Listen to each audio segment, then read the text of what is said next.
नमस्कार मित्रांनो, काल राज्याचा अर्थसंकल्प राज्याचे अर्थमंत्री अजित पवार यांनी सादर केला. या सरकारचा निवडून आल्यानंतर सरकार स्थापन केल्यानंतर हा पहिलाच अर्थसंकल्प होता. यामध्ये शेतकऱ्यांची अतिउत्सुकता निर्माण झाली होती की आता या अर्थसंकल्पामध्ये शेतकऱ्यांची कर्जमाफी होणार.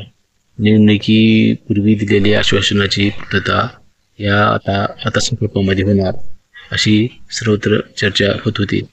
परंतु शेतकऱ्यासाठी बरेच काही आता AIचा तंत्रज्ञानाचा वापर करून शेतीसाठी प्रगत तंत्रज्ञान उपयोग होणार आहे. याची आपण सविस्तर माहिती पाहूया.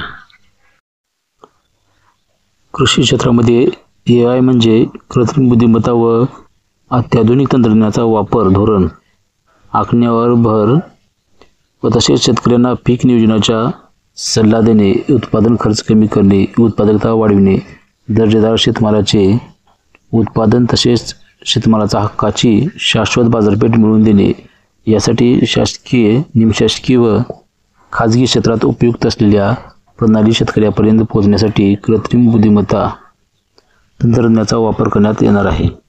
आणि तसेच पहिल्या टप्प्यात 50,000 शेतकऱ्यांना 1,00,000 एकर क्षेत्राचा त्याचा फायदा होईल. तसेच 2 वर्षात त्यासाठी 500 कोटी रुपयाची निधी उपलब्ध करून देखील देण्यात येणार आहे. व बियाणे तसेच यंत्रसामुग्री, खते आणि शेतमालाच्या वाहतुकीसाठी महत्त्वाचा असलेला शेत व पाणंद रस्त्याच्या बांधणीसाठी बळीराजा शेत व पाणंद रस्ते ही नवीन योजना सुरू करण्यात येणार.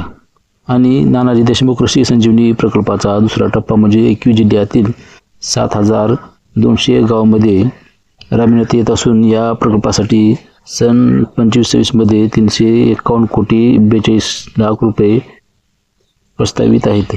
राज्यातील अपूर्ण सिंचन प्रकल्पाची कामे पूर्ण करून आणि महाराष्ट्रात सिंचन सुधारणा कार्यक्रमाअंतर्गत कालवे वितरण प्रकल्पातील सुधारणेची सुमारे 5,000 कोटी रुपये किमतीची कामे नाबार्ड अर्थसहाय्याच्या पहिल्या टप्प्यात मंजूर. आणि तसेच केंद्रीय शासनाच्या राष्ट्रीय नैसर्गिक शेती अभियानांतर्गत 2,13,625 लाभार्थी शेतकऱ्यांना येत्या 2 वर्षासाठी 255 कोटी रुपयाचा निधी उपलब्ध करून देण्यात आहे. अशा प्रकारे ही अर्थसंकल्पामध्ये घोषणा शेतकऱ्यासाठी करण्यात आलेली आहेत.